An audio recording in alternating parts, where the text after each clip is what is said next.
عمران خان نے اپنے 3 سالہ اقتدار میں کیا اہم کارنامے سر انجام دیے جس کی وجہ سے لوگ اس کو سپورٹ کرتے ہیں؟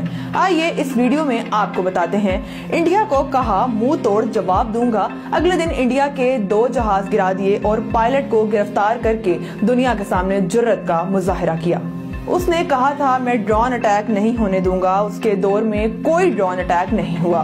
پاکستان مسلم لیگ نون اور پی پی پی کے مہنگے رینٹل منصوبوں کے بجائے ڈیم کی تعمیر کی۔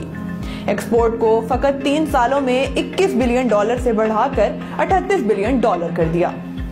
اسلام فوبیا اور نبی پاک کی شان میں گستاخانہ خاکوں پر یورپ اور مغرب میں ایک مضبوط موقف اپنایا، حجاب کی پابندی پر بات کی، نبی پاک سے بے لوث محبت ہر مقام پر ظاہر کی۔ مودی کو دنیا کے سامنے ہٹلر کے جانشین کے طور پر پیش کیا اور کلبھوشن کو دنیا میں دہشت گردی کی علامت کے طور پر پیش کیا۔ ریکارڈنگ میں ضائع کیے گئے $11 بلین جرمانے کو $9 ارب انویسٹمنٹ میں تبدیل کروا کے ملک اور قوم کی خدمت کی۔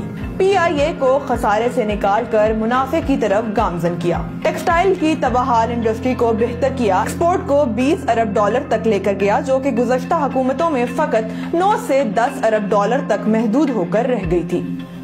Billion trees tsunami project launch کیا جسے عالمی سطح پر بے پناہ پذیرائی ملی، جس کے تحت 2 بلین درخت لگائے جا چکے ہیں، جس نے عالمی سطح پر کلائمیٹ تبدیلی میں اہم کردار ادا کیا۔ کئی سالوں بعد کسان دوست پالیسی کی وجہ سے گندم، چاول، کپاس اور گنے کی شاندار فصلیں ملی جو کہ گزشتہ ادوار میں بہت کم ہو چکی تھی۔ 50 سال بعد 2 نئی نہروں کا منصوبہ لانچ کیا گیا۔ پاکستان ایئر فورس نے 1983 کے بعد پہلی بار نئے جدید جنگی جہاز خریدے جو کہ JF-10 کی صورت میں اس 23 مارچ کو ہمارے جنگی بیڑے میں شامل ہو چکے ہیں۔ بینکوں کو انتہائی کم ریٹ پر مڈل کلاس لوگوں کے گھروں کے لیے قرضے دینے پر راضی کیا، جس کے تحت بے شمار لوگوں کو قرضے دیے جا چکے ہیں۔ ان 3 سالوں میں ملک میں کاروں، موٹر سائیکل اور ٹریکٹر کی ریکارڈ پروڈکشن ہوئی جو کہ بہتر معیشت کے اشارے ہیں۔ پورے ملک کے ہیلتھ انشورنس کا پروگرام لانچ کیا گیا۔ 70 سالوں میں پہلی بار ایک نصاب تعلیم کو رائج کر کے غریب اور امیر کی تقسیم کر دی۔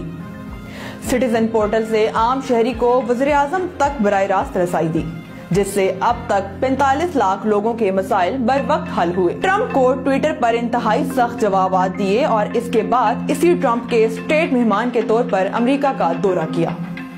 تاریخ میں پہلی بار امریکہ کے شہر میں بڑا جلسہ کیا جس میں لاکھوں پاکستانیوں نے شرکت کی۔ کنسٹرکشن انڈسٹری کے لیے شاندار پیکجز کا اعلان کیا جس سے 8 لاکھ نئی نوکریاں پیدا ہوئیں، حتیٰ کہ کورونا بھی عروج پر تھا۔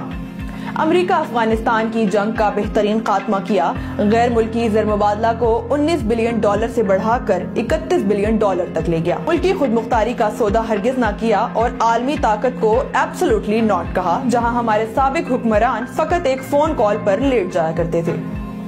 کورونا لاک ڈاؤن کا عالمی دباؤ کے باوجود بہترین انداز میں ہینڈل کیا۔ WHO UN نے دنیا سے کہا کہ پاکستان سے سیکھو۔ روس کا تاریخی دورہ کیا اور حالت جنگ میں روسی صدر کے ساتھ 3 گھنٹے کی طویل ملاقات کی۔ بچوں کی ذہنی نشوونما کو بہتر کرنے میں اہم کردار ادا کیا۔ پاکستان میں سیاحت کے فروغ کے لیے مختلف کام کیے۔ ڈسکور پاکستان چینل بنایا، سکردو انٹرنیشنل ایئرپورٹ کا قیام بھی ان میں سے چند ایک ہیں۔ IT سیکٹر نے 100% ترقی کی جس کی ایکسپورٹ کا حجم $2 بلین تک پہنچایا۔ صحافیوں اور چینلز کی خرید و فروخت میں ملوث نہ ہوا۔